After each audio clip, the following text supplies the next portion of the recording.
Son las 4:08 de la tarde. Abrimos a esta hora, como siempre, un espacio que tanto nos gusta para conversar y aprender de gente luminosa, gente que nos inspira. Y hoy lo vamos a hacer con Aimón Sánchez. Es matrona, trabaja en el hospital universitario. Aimón, ¿qué tal? Bienvenida.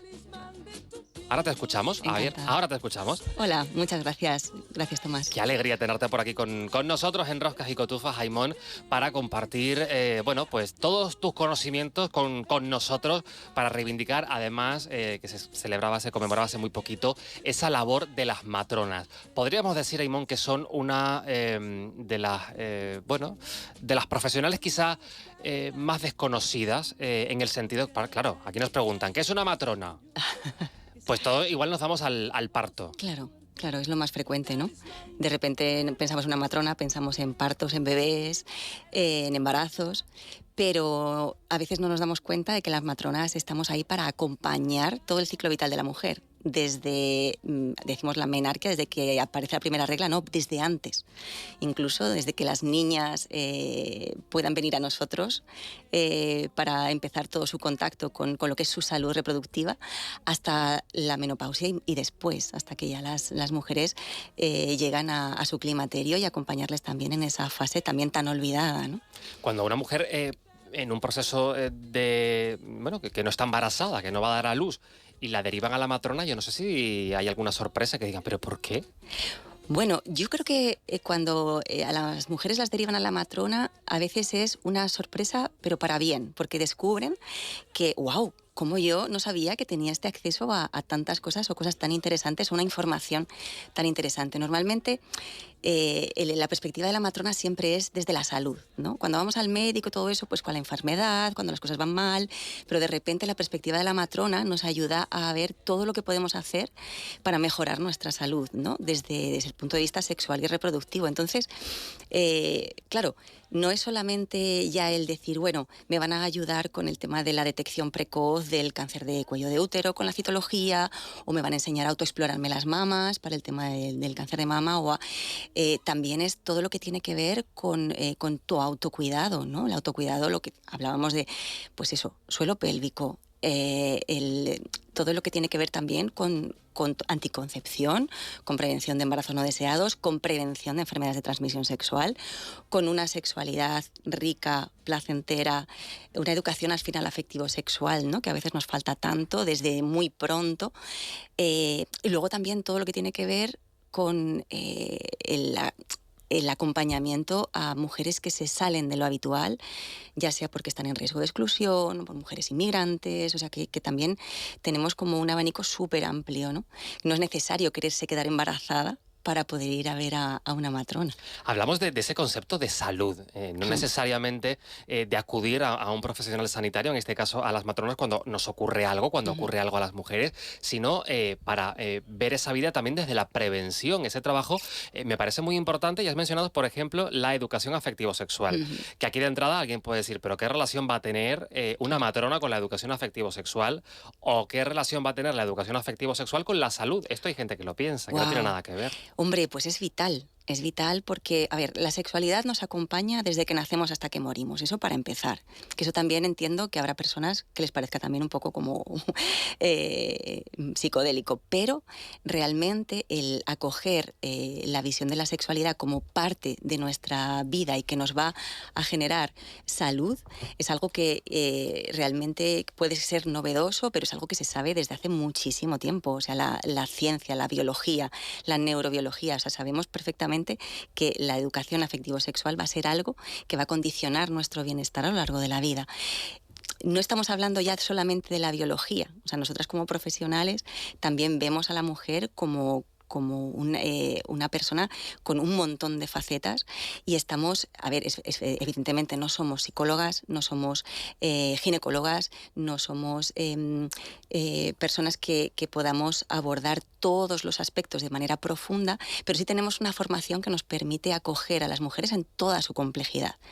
Entonces, claro, el tema de la educación afectivo-sexual desde el principio, una matrona que es la experta en los cuidados de la salud reproductiva y sexual, pues, hombre, yo creo que tiene mucho que decir y mucho que aportar desde que los chavales son muy pequeños. chicos y chicas. Chicos y chicas. Y además con una realidad, porque muchas veces cuando se dan estos debates de por qué dar educación sexoafectiva en los coles, es que mi hijo es muy pequeño, es que le van a hablar de porno a mi hijo. Claro. Igual hay que empezar a asumir, y ahí están los datos, que si no hablamos de esto con nuestros niños y niñas con naturalidad, para hablar de deseo, para hablar de responsabilidad, también de los cuerpos no se tocan, que esto es muy necesario para que los niños, por ejemplo, por supuesto, puedan detectar un abuso. Por supuesto, de deseo, de placer, de respeto por el propio cuerpo, de consentimiento. O sea, son tantas cosas tan importantes para un buen comienzo en la vida. El acceso, claro, hay mucho miedo por parte de los padres y por parte de los docentes incluso a veces, de qué les van a hablar aquí. Lo que no podemos es hacer oídos sordos a una realidad. El mundo está cambiando muy rápido. Las redes sociales, el acceso a contenidos de internet, o sea, a los niños y a las niñas lo tienen tan fácil y tan cerca que llegamos tarde. En muchas ocasiones ya llegamos tarde. Niños de 8, 9 años, cuando los estudios nos están diciendo que es la primera, la edad en la que pueden tener su primer acceso no voluntario, ¿no? Involuntario, a contenidos pornográficos. Si la pornografía va a ser su primera fuente de información sobre lo que es la sexualidad, sobre lo que es su cuerpo y la relación de su cuerpo con otros y con otras, ¡wow, qué triste!, ¿no? Creo que nuestros niños y nuestras niñas se merecen algo muchísimo mejor que eso. Y entonces nos tenemos que plantear cuándo empezar, cuanto antes. No se trata de adoctrinar, no se trata de crear una información. Hay muchísimas maneras de contar las cosas y maneras que son muy constructivas y no desde el miedo, que también es otra de nuestras especialidades a veces como profesionales sanitarios, es meter miedo. Y no es eso, no es desde el miedo, es desde el enfoque de la salud, lo que estamos diciendo. O sea, protégete para disfrutar. No para que vayas con miedo, para que vayas con prevención, No, protégete para disfrutar, porque eso es lo que realmente te va a dar salud y va a permitir que realmente puedas disfrutar de una vida sexual completa, placentera y saludable. Porque hemos visto muchas generaciones, por ejemplo, sé que hubo una generación que no hablaba de esto, una generación en la que incluiría la mía, en la que se empezaba a dar ciertos talleres de forma muy esporádica, pero es verdad, ahí me reconozco en lo que dices, una generación que ha crecido en parte con ese miedo en el que se hablaba, por ejemplo, de poner el preservativo, de seguir además un único tipo de relación, claro, en el que además todo era miedo, culpa y ten cuidado que te contagias. Puedes embarazar, que te puedes contagiar. Claro, cuando igual el concepto hay que cambiarlo, ¿no? Sin dejar de hablar de responsabilidad. Por supuesto. O sea, no podemos tampoco ser ingenuos y pensar que no puede existir la posibilidad de embarazos no deseados o, desde luego, estamos en el top de enfermedades de transmisión sexual en los últimos años y aquí en Canarias especialmente también. Eso es algo de lo que no nos podemos sentir muy orgullosos y algo que realmente no está funcionando. Y la cantidad también de mujeres que eligen una interrupción voluntaria de su embarazo en las primeras semanas porque, por lo que sea, los métodos anticonceptivos no han funcionado antes por múltiples motivos. Entonces, eso no es una buena práctica, realmente. No estamos teniendo unos resultados de los que nos podamos sentir orgullosos. Pero sí que es verdad que el miedo no es un buen motor. No es un buen motor para la prevención y para encajar en la vida las cosas que realmente nos hacen disfrutar. Porque lo que decías antes, ¿no? ¿Cómo no hablar de placer? ¿Cómo no hablar de conocer el propio cuerpo antes de iniciar el conocimiento del cuerpo de otros? Son todo cosas que al final acaban siendo un tabú. De repente dices, hablar de masturbación, Dios mío, ¿cómo vamos? Vamos a ver, estamos hablando de placer, estamos hablando de piel, estamos hablando de un cuerpo que es súper valioso, súper rico en sensaciones, ¿por qué desperdiciarlo? ¿Por qué cerrar los ojos? ¿Por qué? Es muy curioso cómo todavía hay tanto por recorrer en el punto en el que estamos, ¿no? Que hay cosas que van rapidísimo y otras que nos está costando un montón. Son las 4:17, estamos conversando con la matrona Ivonne Sánchez. Every drop of rain that falls in Sahara Desert says it all, it's a miracle. All God's creations, great and small, the Golden Gate and the Taj Mahal, that's a miracle.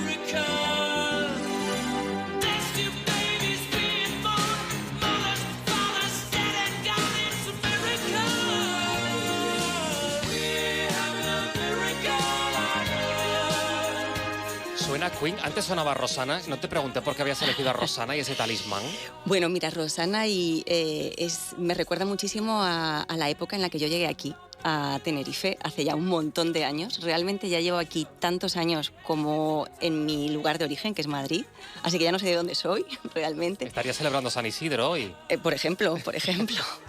Y bueno, Rosana me trae pues muchos recuerdos de todo ese momento en el que yo descubrí Tenerife y descubrí Canarias, que para mí era algo completamente, bueno, desconocidísimo. ¿Y Queen? Bueno, Queen, es que yo soy súper de Queen. Desde el instituto fue algo, es pasión.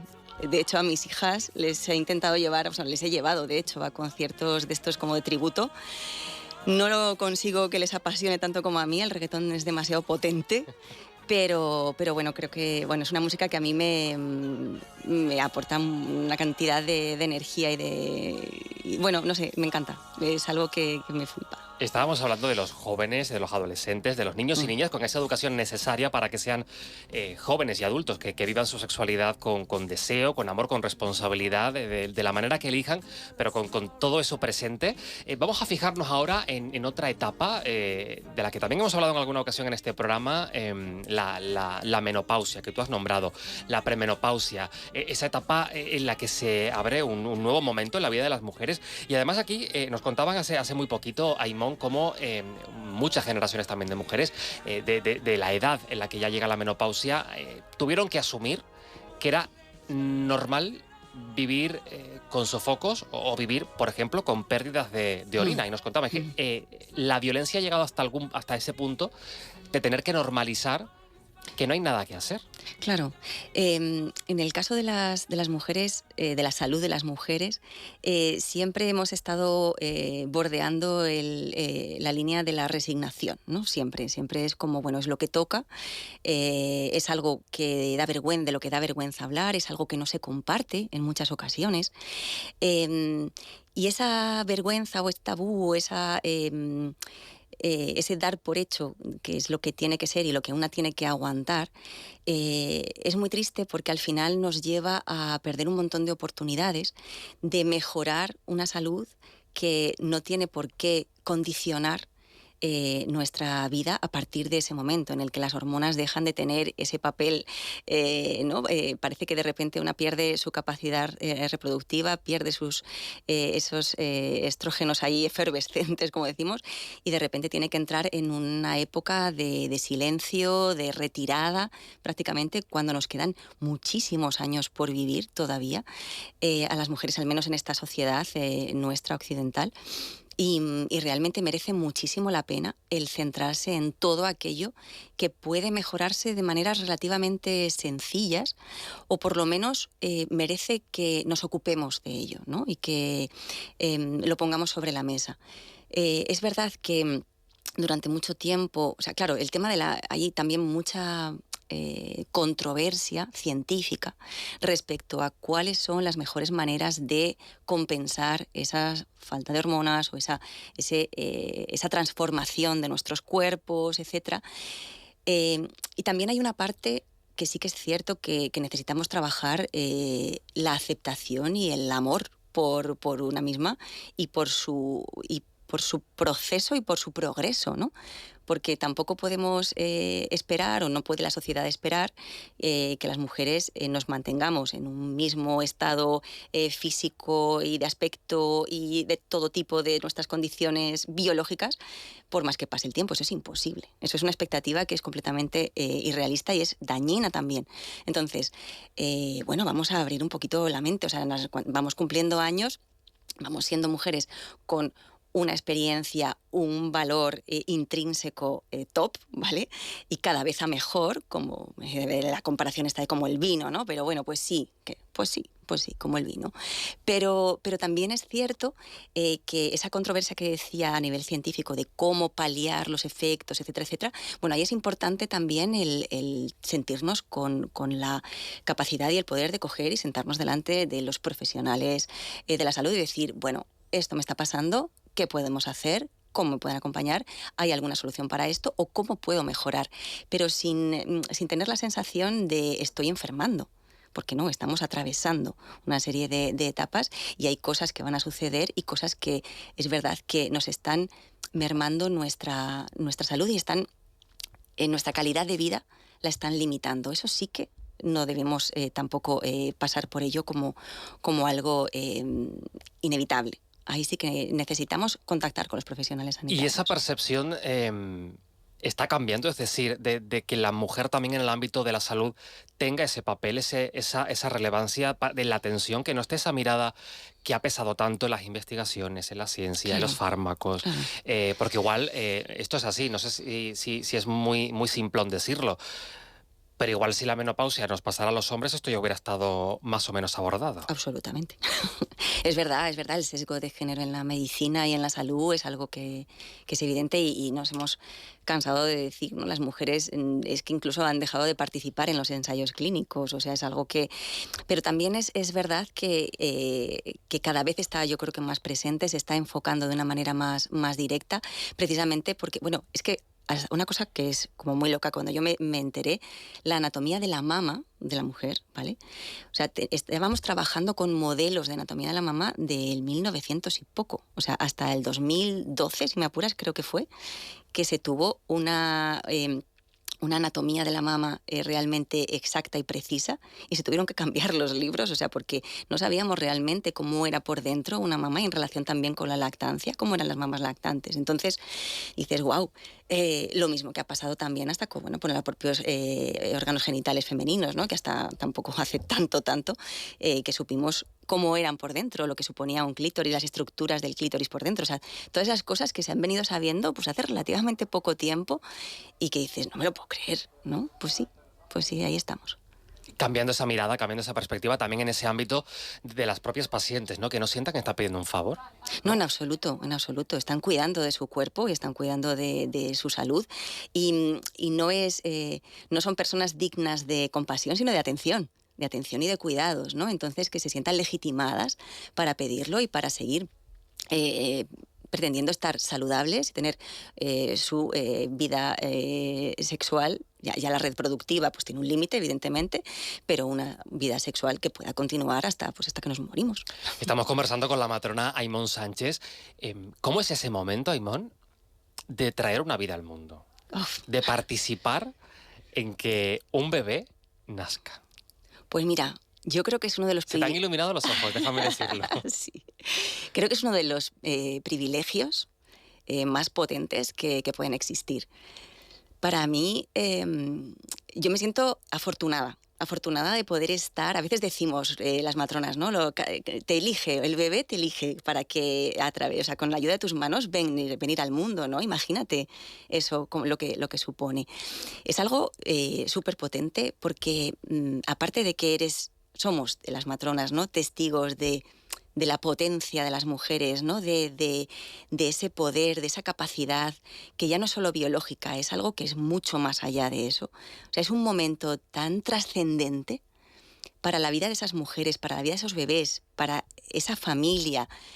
El que ese bebé llega al mundo, no lo acoges, se lo das a su madre y la primera mirada, ¿no? ¿Cómo es? ¡Wow! Hay una cosa muy curiosa porque las señoras mayores, a veces las abuelas, dicen, ay, pues es que los niños antes no abrían los ojos hasta el segundo o tercer día. Pues yo nunca he visto que los niños tarden tanto en abrir los ojos. De hecho, hay niños que nacen con los ojos abiertos, con una mirada tan especial como yo a veces digo, ¿de dónde vienen? Que parece que saben algo. O sea, tienen la sensación estos niños no vienen de la nada. No vienen de la nada. Y cómo fijan la mirada, esa primera mirada que fijan con su madre, es que claro, ¿cómo no te vas a enamorar? ¿No? ¿Cómo no te vas a enamorar? ¿Cómo la oxitocina no va a fluir a borbotones, ¿no? En ese momento es súper, para mí es una de las experiencias más bonitas, que no podría pensar en hacer otra cosa. ¿Se les hace llorar? ¿O eso es un mito? No, los niños lloran solos, ¿eh? A ver, ese tortazo que se ve en alguna serie eso es una barbaridad. En el culete para que llore. A ver, eso es una barbaridad. Es verdad que a veces necesitan una cierta estimulación, frotar un poco su espalda o su cuerpo un poco para estimular esa primera respiración, ese arrancar a llorar, porque claro, ellos vienen de un medio acuático, nunca han utilizado antes sus pulmones para respirar aire y necesitan ese momento de arrancar. Pero no hace falta pegar, o sea, por favor, a los bebés hay que tratarles con todo el amor del mundo, toda la dulzura. Y luego hay otra cosa que les ayuda, y es el cordón umbilical, que sigue, que ahora también ya, por suerte, sabemos desde hace un tiempo para acá, es evidente científicamente que no hay que cortarlo tan pronto, que era otra de las cosas que siempre se decían, corta el cordón, como si el bebé fuera a explotar, cuando en realidad es una garantía de su oxigenación. Entonces, bueno, pues contamos con un montón de medios y de estrategias para que el bebé tenga la llegada más tranquila posible a este medio externo, ¿no? Y que la transición sea pues lo más amorosa y lo más biológicamente perfecta que podamos, ¿no? Y el hábitat de un recién nacido después de nacer es el cuerpo de su madre.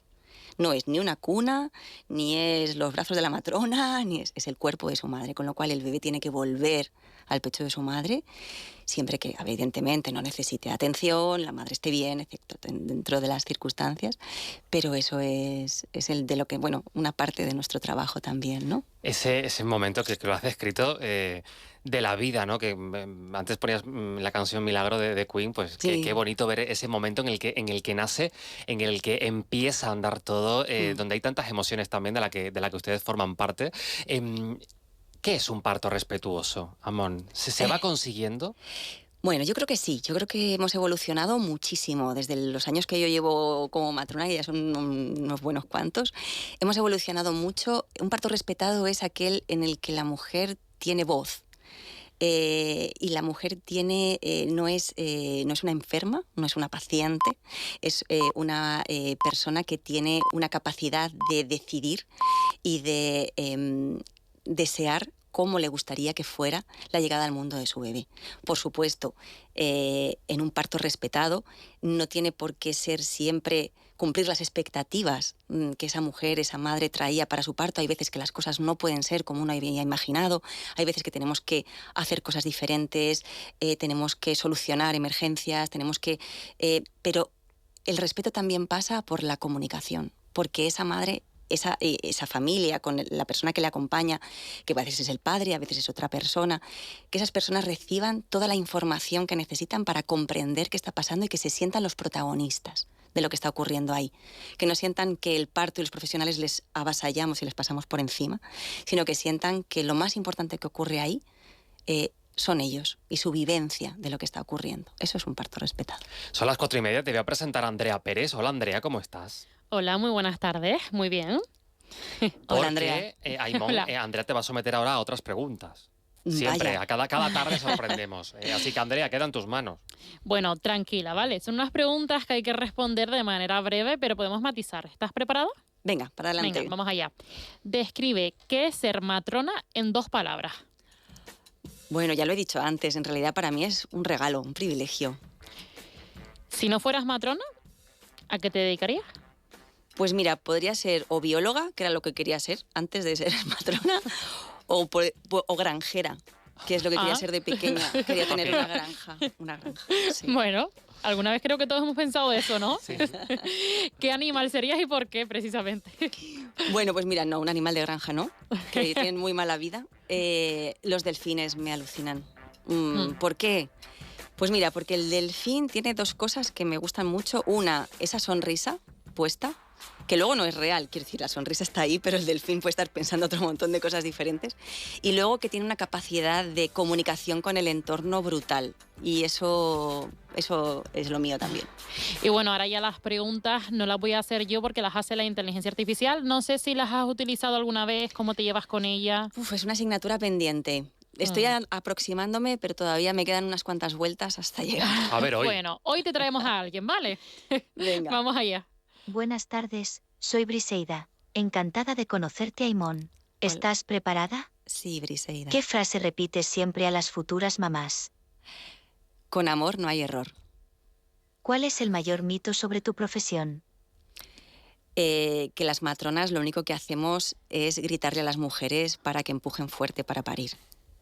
¿Cuál es tu combo ganador en la sala de parto? ¿Epidural, pelotas de yoga o playlists de reggaetón? Qué bueno. Bueno, yo soy muy de pelota, ¿eh? Muy de pelota de yoga, de masaje y sí, más por ahí. ¿Qué superpoder desearías tener en los turnos largos? Superpoder. Yo creo que sería el tener los ojos continuamente abiertos sin que me venciera el cansancio en ningún momento. Los ojos abiertos todo el rato. Bueno, yo creo que aprobadísima, ¿no? Aprobadísima, sí, Sí. sí. Muchas gracias. Andrea, gracias. A ti. En un ratito te tenemos de vuelta, que a partir Sí. de las 5 tomas las riendas tú.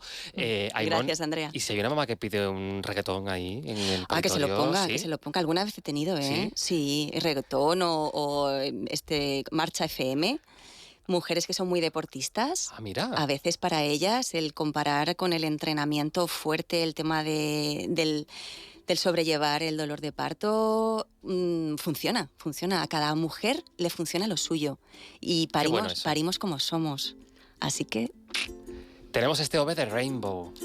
¿Por qué te gusta? bueno, esta canción es la canción de mi maternidad. Sí, es la canción que yo escuchaba cuando estaba embarazada de mis hijas y me conectaba un montón. Me emociona.